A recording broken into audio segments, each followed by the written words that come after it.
말씀 사도행전 12장 1절에서 5절 말씀입니다. 사도행전 12장 1절에서 5절 우리 서로 교독하며 주님 앞에 나아갑니다. 제가 먼저 읽을게요. 그때 헤롯 왕이 손을 들어 교회 중에서 몇 사람을 해하려 하여 요한의 형제 야고보를 칼로 죽이니 유대인들이 이를 기뻐하는 것을 보고 베드로도 잡으려 할세 때는 무교절 기간이라. 사rum에 옥에 가두어 군인 내시긴 내 배에 막혀 죽이고 6월절 후에 백성 앞에 끌어내고자 하더라. 이에 베드로는 옥에 갇혔고, 함께 읽을까요? 교회는 그를 위하여 간절히 하나님께 기도하더라. 우리 5절만 한 번 더 읽겠습니다. 5절만 우리 함께 읽을게요. 시작. 이에 베드로는 옥에 갇혔고 교회는 그를 위하여 간절히 하나님께 기도하더라. 아멘. 오늘 꿈꾸는 예배에 나오신 모든 분들 주님의 이름으로 축복하며 우리가 서로 사랑하는 믿음의 자녀들이 되길 간절히 소망합니다. 질문 한번 할까요? 오늘 예배 가운데 하나님의 놀라운 은혜를 사모하십니까? 아멘. 오늘 예배 가운데 나에게 말씀하시고 내 삶을 변화시킬 그 하나님 앞에 나아가길 소망하십니까? 아멘. 그럼 저만 바라보면 돼요. 오늘 이 시간 우리 사모하는 마음으로 또한 주님께서 주실 은혜를 기대하는 마음으로 우리 주님 앞에 나아가는 믿음의 자녀들이 되길 간절히 소망합니다. 오늘 하나님께서 우리에게 주신 말씀의 제목은요, 기도의 능력입니다. 우리 함께 제목 읽겠습니다. 기도의 능력. 우리의 삶에는요 다양한 능력이 있는데 기도의 능력보다 큰 능력이 없다는 것을 오늘 본문이 우리에게 이야기해줘요. 오늘 기도의 능력이 과연 어떤 일들을 일어났는지, 또한 기도의 능력으로 어떤 삶의 변화가 일어났는지 우리 함께 말씀을 나눌 것이고, 그 말씀을 통하여 우리의 삶에서도 기도로 말미암아 변화가 일어나고, 기도로 말미암아 회복이 되고, 기도로 말미암아 승리하는 믿음의 자녀들이 오늘 이 시간 우리 모두가 되길 간절히 소망합니다. 우리 말씀, 우리 사도행전 12장 1절 말씀 함께 읽겠습니다. 시작. 교회 중에서 몇 사람을 해하려 하여. 예, 그때에 이렇게 본문을 시작합니다. 그때 헤롯 왕이 교회 중에서 몇 사람을 해하려 하여.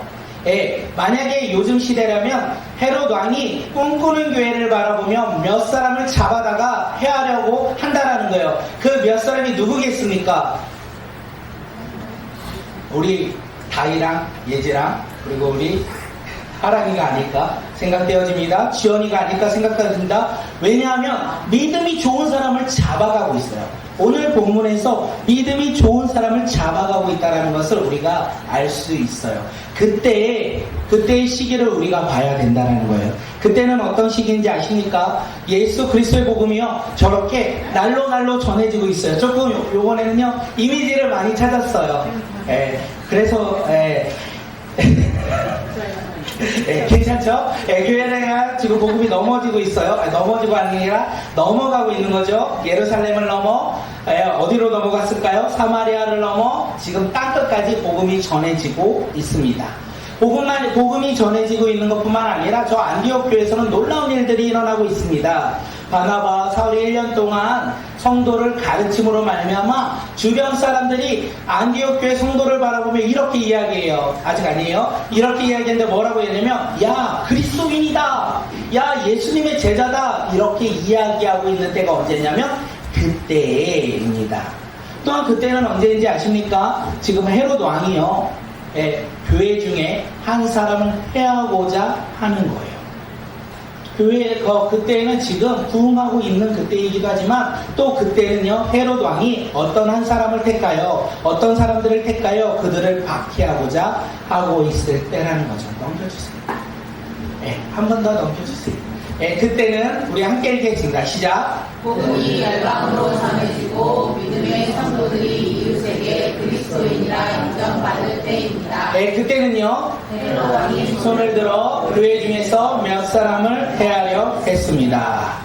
그때 이 상황을 우리가 생각해야 돼요. 복음이 전해지고 있는 상황 가운데 헤롯 왕이 교회를 핍박하고 교회에 몇 사람을 택하여 그들을 죽이고자, 그들을 박해하고자 지금 계획하고 있을 때가 언제냐면 그때입니다. 그때 지금 누가 교회를 박해한다고요? 헤롯 왕이요. 그때 헤롯 왕이 교회를 박해하고자 합니다. 헤롯 왕 우리는 많이 들어봤어요. 헤롯 왕 언제 들어봤냐면 예수님이 태어나실 때 동방박사들이 예루살렘에 와서 만났던 왕이 누군지 아십니까? 느낌상 우리는 알 수 있어요. 헤롯 왕이었어요. 예, 그리고 헤롯 왕이었고 헤롯 왕은요 동방박사의 이야기를 통하여 예수님을 죽이고자 어떻게 하죠? 2살 아래의 남자아이는 죽이고자 해요. 왜냐하면 왕이 난데 또 다른 왕이 태어났다고 하니까 자신의 왕권을 지키기 위해 2살 아래의 남자아이는 싹 다 죽이고자 했습니다. 그리고 오늘 본문에 나오는 헤롯 왕도요 자신의 왕위를 지키고자 교회 중에서 몇 사람을 해하려고 했어요. 네. 지금 헤롯 왕이 이렇게 일을 하고 있는 거예요. 그럼 질문 한번 하겠습니다. 동방박사들이 만난 헤롯 왕과 오늘 본문에서 교회를 박해하고자 했던 이 헤롯 왕은 동일한 인물일까요? 아닐까요? 아니다. 아니다. 여기 뭐 이렇게 들어야 되나? 네, 동방박사가 만났던 헤롯과 오늘 본문에 나왔던 헤롯 왕은요 동일한 인물이 아니라는 것을 우리가 알 수 있어요. 동방박사가 만난 헤롯 왕은요 할아버지, 오늘 왕의 기준으로 보면 할아버지고 교회를 박해하고자 했던 헤롯 왕은요 그 할아버지의 손자입니다. 동일 인물은 아닌데 그들은 동일한 일을 해요. 할아버지나 손자나 자신의 권력을 지키기 위해 어떻게 하죠? 예수님을 죽이려고 했고 또한 예수님의 제자들을 죽이려고 하고 있다라는 일을 우리가 볼 수 있다라는 거예요. 화면 한번 넘겨주시면 할아버지 헤롯 왕은 어떻게 했는지 우리 함께 읽겠습니다. 시작. 자신의 자녀를 유력하고 있는 유대인의 왕이 일어날 것을 두려워했습니다. 손자 헤롯 왕은요 자신의 자리와 권력을 경고를 지킬 수 있는 방법은 오직 유대인의 지지를 받는 것이라 생각했습니다. 네, 그래서 이 손자 헤롯 왕이요 유대인들이 섬기는 종교를 믿지는 않지만 그들의 종교를 인정하며 그들이 싫어하는 교회를 박해하고자 했던 거예요. 그리고 그 교회에 몇 사람을 택하여 해하려고 했던 이유는 유대인들의 지지를 얻고자 자신의 왕권을 강력하게 지키고자 그가 지금 1절에서 말하듯이 교회를 어떻게 해요? 박해하고 그리고 교회에 몇 사람을 택하여 해하고자 했던 것을 우리에게 이야기합니다. 이유는 간단해요. 자신의 왕위를 지키고자 다른 사람의 지지를 얻고자 그렇게 행동했다는 거예요. 이 말씀을 준비하면서 제 삶을 돌아보았습니다. 근데 저도 헤롯 왕처럼 생각할 때가 참 많이 있었어요. 특히 언제 그랬냐면 제가 회사를 다닐 때 승진을 하면 월급이 오르기에 승진을 하고 싶었어요. 그래서 어떻게 생각했냐면 승진하기 위해서 나의 능력을 키워야 되겠다. 하나 더 무엇을 했냐면 저의 능력도 키우지만 주변 사람들로부터 인정을 받아야 되겠다. 능력을 키우고 인정을 받을 때 사람들이 나를 칭찬할 것이고 그 칭찬의 결과가 승진이라는 결과로 이어질 것이라 생각했어요. 그래서 열심히 일을 하고 사람들로부터 칭찬을 받고 그리고 노력을 했습니다. 그런데 놀라운 것은 뭔지 아십니까? 그렇게 할지라도 승진은 되지 않았다라는 거. 그렇게 열심히 노력했는데 승진은 되지 아니하고 오히려 주님과 멀어지는 사이가 되었어요. 사람들에게 인정받고자 열심히 노력했는데 그와 반대로 주님을 멀리하고 사람들의 신경을 쓰다 보니 주님에게 신경 쓰는 것이 너무 힘들어 주님을 멀리하며 살아가고 나의 믿음의 연약해짐만 강해지는 그 연약해지는 모습만이 있었을 뿐입니다. 그래서 어느 순간 깨닫게 됐어요. 내가 세상의 승진을 위해 세상의 성공을 위해 이렇게 노력했는데 오히려 주님을 멀리하는구나. 그래서 마음을 하나 바꿨어요. 뭐를 바꿨냐면 사람들에게 인정받는 것보다 하나님께 인정받는 겁니다. 세상 사람들에게 인정받는 것보다 하나님께 인정받는 삶으로 살아야겠다라는 생각이 불현듯이 났어요.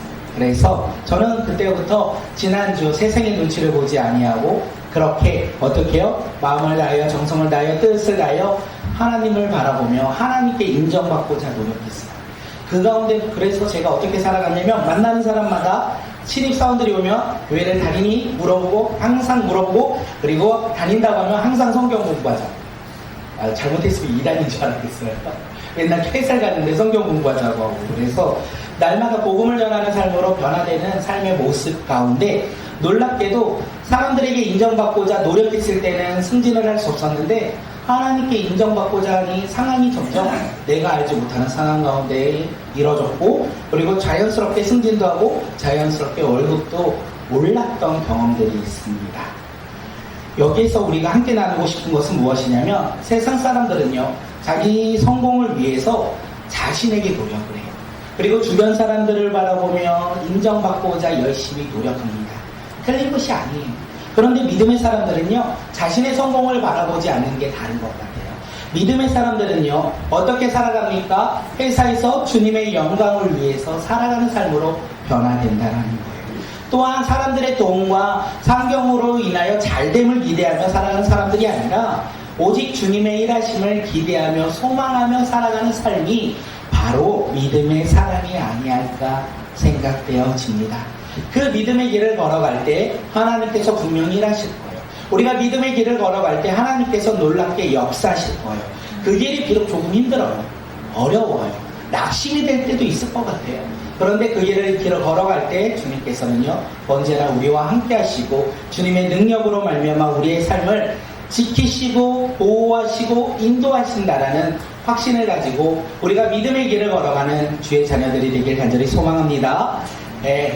헤롯 왕은요 믿음의 사람이 아니었기에 유대인들의 지지를 얻기 위해 교회를 맡겠고 그 다음에 하나님의 사람을 해하고자 했어요. 믿음의 사람들은요 비록 힘들고 어려울지라도 주님의 영광을 위하여 살아가는 믿음의 자녀들이 우리의 삶의 모습이라는 것을 우리가 잊지 않고 그 길을 걸어가는 주의 백성들이 되길 간절히 소망합니다. 우리 옆 사람을 바라보며 이렇게 한번 인사합니다. 믿음의 길을 걸어갑시다. 믿음의 길을 걸어갑시다. 준비되셨나요?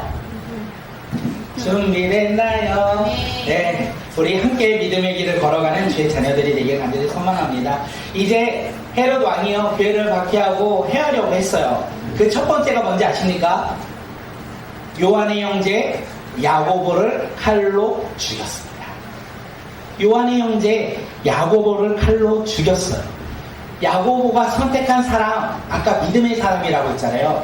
야고보가 초대교회 가운데 선택한 사람이 있는데 믿음의 리더들이었어요. 야고보를 칼로 죽였다. 야고보가 누구인지 우리 말씀을 통해서 함께 말씀 나누겠습니다. 한참 넘겨주세요. 마가복음 9장 2절 우리 함께 읽겠습니다. 시작. 예수께서 베드로와 야고보와 요한을 데리시고 따로 높은 산에 올라가셨더니 그들 앞에서 변형하사 마태복음이요 베드로와 세베대의 두 아들을 데리고 가실 때 고민하고 슬퍼하사. 야고보는 예수님의 12제자 중 한 사람이었습니다. 그는 예수님이 기도하러 가실 때 3명의 제자들을 데리고 가셨을 때마다 함께 동참했던 사람이에요. 베드로와 요한과 야고보. 그가 야고보였던 예수님께 인정받았고 예수님을 따르던 제자였어요. 예수님이 승천하신 이후에 야고보는요 초대교회 리더였습니다. 그래서 교회를 섬겼고 성도를 섬기며 나아갔던 지도자들 중에 한 사람이었다는 것을 이야기해요. 야고보가 콕 집었죠. 야고보가 집은 게 아니죠. 헤롯 왕이 콕 집었죠. 야, 초대교회 가운데 내가 한 사람을 먼저 죽여야 되겠다. 그가 누구다? 믿음의 사람 야고보였다. 교회의 리더 야고보였다는 것을 우리가 알 수 있습니다. 그를 죽임으로 말미암아 놀라운 일들이 일어나요. 야고보를 죽였어요. 그러니까 유대인들이 어떻게 해요? 기뻐하였더라. 유대인을 죽이니 기뻐하였더라. 이렇게 성경은 우리에게 이야기해요. 야고보의 죽음을 통하여 유대인들은 기뻐했어요. 왜 기뻐했냐면 유대인들은요 싫어하는 게 한 개 있었어요. 뭐냐면 뭐를 싫어했냐면 예수님을 싫어했어요. 예수님의 제자를 싫어했어요. 언제나 예수님의 제자들을 죽이고자 노력했지만 죽일 수가 없던 상황 가운데 부탁도 하지 않았어요. 헤롯 왕에게 야고보를 죽여달라고 부탁도 하지 않았는데 헤롯 왕이 스스로 야고보를 죽이는 일이 일어난 거예요. 유대인들이 얼마나 기뻤겠습니까? 알터니가 빠졌으니까. 네. 야고보의 죽음을 지금 유대인들이 기뻐하는 모습을 헤롯 왕이 본 거예요. 헤롯 왕이요 내가 교회를 박해하고 믿음의 사람 한 사람 잡아야 되겠다. 잡은 사람이 누구라고요? 야고보예요. 그래서 야고보를 죽이니까 사람들이 기뻐하는 거예요. 나를 지지하는 거예요. 와, 야고보 죽이니까 사람들이 좋아하네. 그 다음 누굴 죽이지? 초대교회에 리더가 있구나. 베드로를 내가 잡아 죽여야 되겠다. 이 계획을 세웁니다. 그리고 베드로를 잡습니다. 그리고 감옥에 가두죠. 이 모습은요, 예수님이 죄가 없으신데도 십자가에 죽으실 때 이 유대인들이 기뻐했어요. 예수님을 죽이라고 외쳤어요. 그 모습을 본 누구? 빌라도. 빌라도가 어떻게 합니까? 예수님을 십자가에 못 박았듯이 이 유대인들의 지지를 지금 받고자 했던 이 헤롯 왕이 야고보를 죽임으로 말미암아 그들이 기뻐하는 모습을 보고 어떻게 해요? 또다시 베드로를 죽이고자 했던 거예요. 우리 사도행전 12장 3절 우리 말씀 한번 읽겠습니다. 유대인들이 이를 비방한 것을 보고 베드로도 자유하할세 때는 무교절 기간이다. 예, 놀라운 것은 헤롯 왕이요 베드로를 잡았는데 야고보처럼 바로 죽이지 않아요. 왜냐하면 그때가 언제라고요? 무교절 기간이라는 거예요. 헤롯 왕은 지금 유대인들에게 지지를 받고자 했어요. 그러면 그들이 좋아하는 행동을 해야 돼요. 무교절 기간에는요, 유대인들은 사람을 죽이지 않습니다. 그렇기에 어떻게 해요? 이 무교절이 지나고 6월절이 됐을 때, 이 야고보를 그때 베드로를 그때 죽여야 되겠다. 그리고 6월절이 되면 이 예루살렘 성전에 유대인들이 더 많이 오니까 내가 베드로를 공개적으로 죽이면 사람들이 나를 더욱더 지지하겠구나. 그들이 기뻐하면 나를 지지하겠구나. 라는 생각을 했어요. 그래서 지금 베드로를 잡고 감옥에 가둡니다. 베드로를 잡고 감옥에 가두는데 베드로가 도망치지 못하도록 철저하게 감시합니다. 우리 다음 장 한번 읽겠습니다. 헤롯 왕은 베드로가 감옥에서 도망가지 못하도록 한 일이 무엇입니까? 우리 함께 읽을까요? 시작. 네 명이 한 팀이 되어 하루에 네 팀의 경비함. 이때 군인 2명은 베드로를 가운데 두고 양쪽에서 자신들의 손목과 베드로의 손목에 쇠사슬을 연결함. 나머지 2명은 커다란 쇠문 밖에서 다음 장 넘겨주실까요? 예, 이렇게 너무 이게 처절한 내용인데 이미지가 너무 귀여워가지고 찾다가 이걸 찾았는데 지금 헤롯 왕은요 베드로가 도망가지 못하게 지금 4명의 군인들을 순번을 돌려서 하루에 4타임씩 돌려서 베드로를 잡는데 어떻게 하냐면 2명이요 저렇게 베드로의 손목과 군인들의 손목에 쇠사슬을 갖습니다. 그리고 2명은요 어디에 있냐면 철문 밖에서 나갈 수 없도록 그들이 지키고 있다는 것을 이야기합니다. 왜 이렇게 철저하게 경비를 했냐면 이전에 사도들이요 대제사장과 사두개인들의 시기로 인하여 그들이 감옥에 갇히는 일이 있었는데 주의 사자가 옥문을 열어줌으로 말미암아 그들이 어떻게 해요? 감옥에 나온 일이 있었어요. 헤롯 왕은 이 사실을 알고 있었기에 지금 베드로가 나가면 안 돼요. 왜냐하면 베드로가 나가면 하나님의 놀라운 일하심이 나타날 것이기에 그는요 베드로를 나가지 못하도록 철저하게 경비했다는 것을 이야기합니다. 한시도 자유가 없었어요. 하루에 24시간 내내 그 2팔은요 군인들의 손목에 연결되었다는 것을 이야기합니다. 베드로가 이렇게 감옥에 갇혔어요. 그리고 우리가 아까 5절에서 2번 읽었어요. 야고보는 죽고 베드로는 감옥에 갇혀있던 이 순간 이 예루살렘 교회에 그들은 무엇을 하고 있었을까요? 예루살렘 교회는 과연 무엇을 하고 있었을까요? 고난과 박해로 말미암아 교회가 흩어지고 사라지는 것이 아니라 그 교회가 무엇을 했는지 우리 12장 5절 말씀 함께 읽겠습니다. 시작. 이에 베드로는 내게 갇혔고 교회는 그를 위하여 간절히 하나님께 기도하더라. 아까 이미 초대교회가 한 것은요 베드로를 생각하며 그들이 간절히 무엇을 했다? 하나님께 기도했다. 생각해보면 저 초대교회 성도들은요 야고보가 지금 죽고 순교하고 베드로가 감옥에 잡혔을 때 사람들을 찾아가지 않았어요. 헤롯 왕을 찾아가지 않았어요.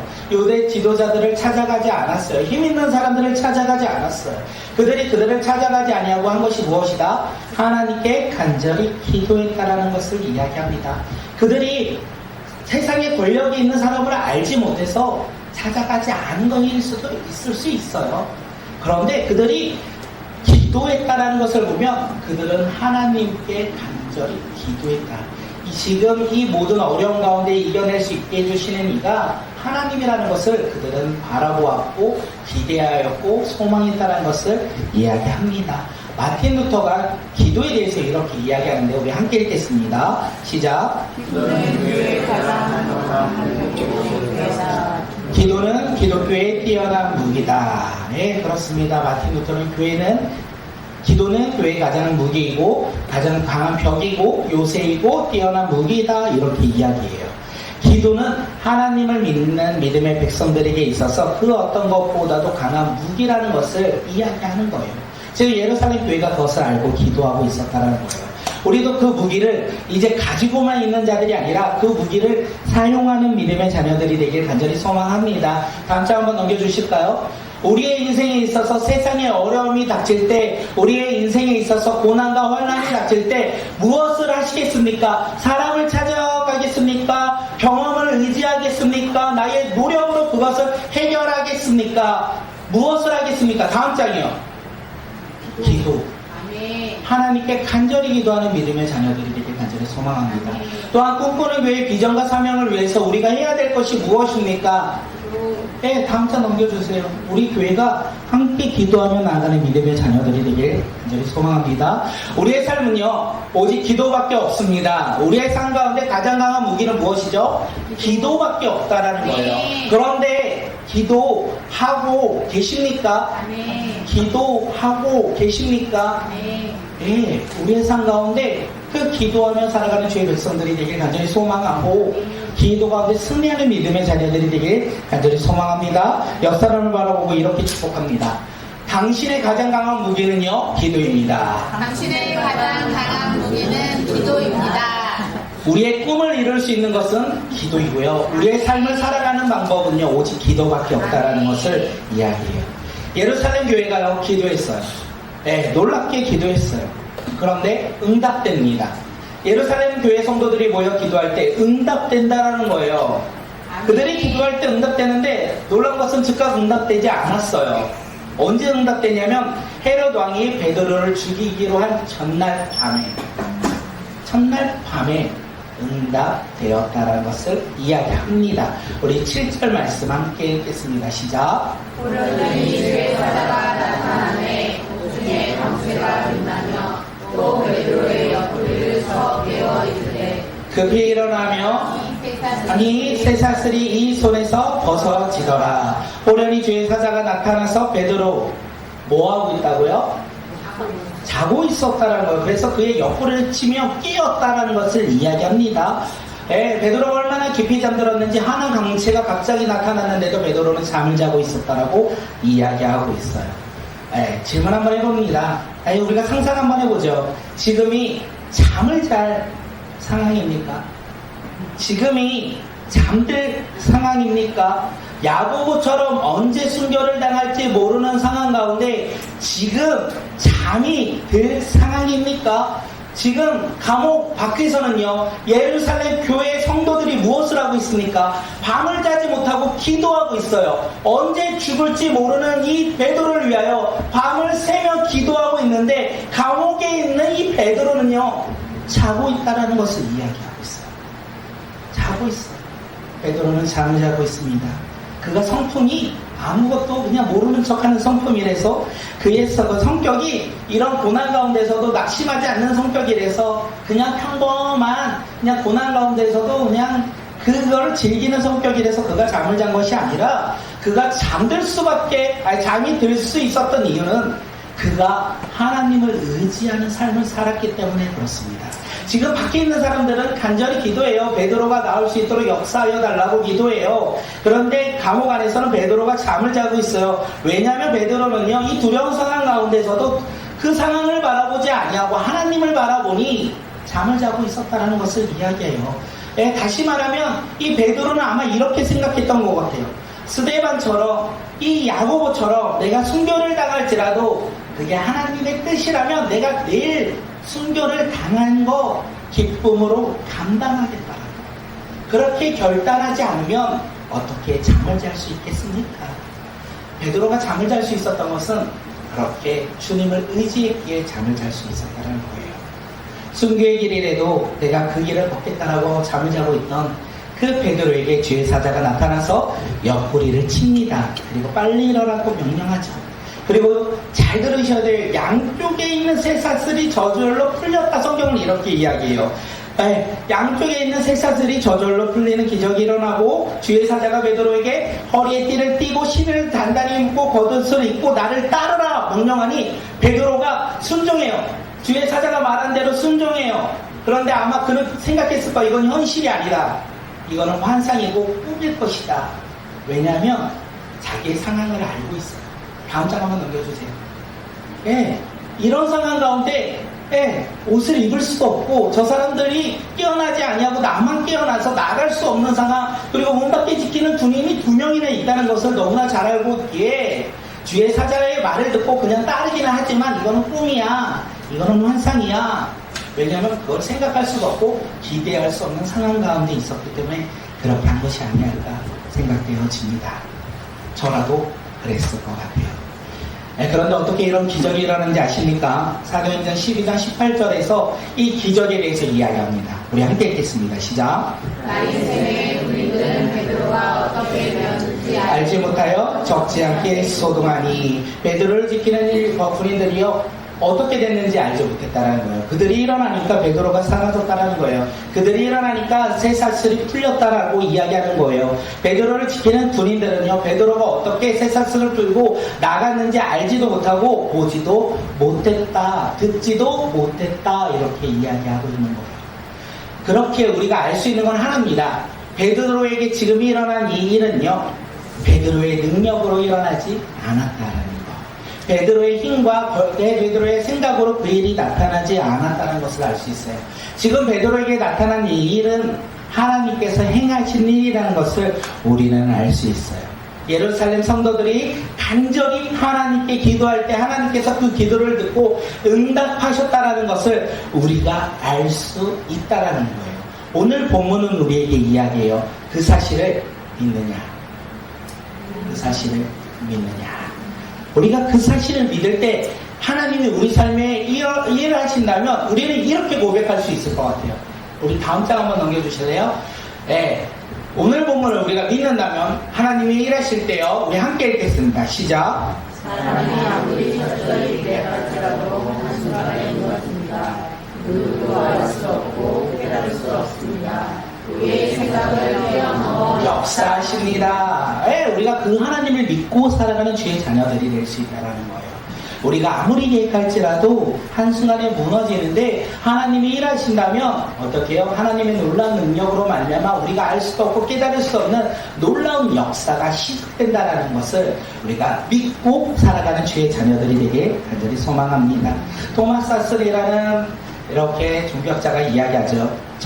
오늘 본문에서 뭐라고 이야기하냐면, 천사는 베드로를 감옥에서 나오게 했지만 천사를 나오게 한 것은 성도들의 기도이다. 천사가 베드로를 감옥에서 나오게 했지만 천사가 나오게 한 것은 성도들의 기도이다. 이렇게 이야기해요. 베드로가 감옥에서 나와 예루살렘 교회, 초대교회 성도들에게 돌아갈 수 있었던 것은 예루살렘 교회 성도들의 간절한 기도가 있었기 때문에 베드로가 감옥에서 나왔고 그들에게 돌아갈 수 있다는 것을 이야기합니다. 그래서 초대교회와 초대교회 성도들은요, 기도하는 공동체였다라는 거예요. 야고보가 순교하고 베드로가 감옥에 갇히는 환난과 고난과 절망의 순간이 그들 앞에 있을지라도 포기하지 않고 끝까지 인내하며 기도했던 공동체였습니다. 그리고요, 그 공동체는요, 기도로 승리하는 공동체라는 것을 우리 가운데 이야기한 것이 아니할까 생각되어집니다. 우리의 삶 가운데서도 기도하길 간절히 소망합니다. 우리의 삶 가운데서도 기도하며 승리하는 믿음의 자녀들이 되길 간절히 소망합니다. 우리 꿈꾸는 교회 또한 기도하는 공동체가 되어서 우리가 함께 기도함으로 말미암아 주님이 주신 비전과 사명을요, 감당하는 믿음의 자녀들, 또한 오늘 상황을 바라볼 때 낙심하고 절망하는 상황이 있을지라도 우리가 기도하며 주님의 일하심을 소망하며 주님의 일하심에 승리하는 믿음의 자녀들이 오늘 이 시간 우리 모두가 되길 간절히 소망합니다. 초대교회가 기도할 때요, 닫혔던 감옥문이 열렸다라는 것. 오늘 이 시간 우리가 기도할 때 우리의 삶에 닫혔던 문들이요, 열린다. 또한 하나님께서 그 열린 문 가운데 역사하신다는 것을 우리가 믿고 살아가는 주의 자녀들이 되길 간절히 소망합니다. 오늘 말씀을 이렇게 준비하면서 제가 한 주간에 생각했던 것이 무엇이냐면 너무 게을렀다라는 생각을 이번 주 월요일부터 되게 많이 했어요. 월요일부터 생각이 한 게 뭐냐면 너무 게을러서 말씀도 적게 보고 기도도 많이 못했는데 내가 회개해야 되겠다라는 생각이 되게 많이 있었는데 하나님께서 회개하는 것도 좋고 그 방향 가운데 우리가 기도하는 교회로 다시 회복되기 원하신다라는 생각이 들었습니다. 9월 1일부터 생명의 삶의 본문이 로마서예요. 그래서 그 본문을 가지고 8시 기도회를 다시 제가 공부한다고 하셨고 여름에 무덥다라고 하셨는데 얼마나 회개가 되느냐 그러면서 하나님께서 은혜 주셔서 예레미야 어려운 본문 내려놓고 로마서의 본문을 주셔서 로마서로 우리가 같이 복음을 다시 한번 돌이키면 좋겠다. 그리고 날마다 기도하는 믿음의 자녀가 되어야 되겠다. 그래서 기도 제목을 저에게 많이 주시면 더 열심히 기도하고 그 기도 가운데 응답되고 또한 주님의 놀라운 일하심을 우리가 함께 누리며 나가는 믿음의 자녀들이 되길 간절히 소망합니다. 이렇게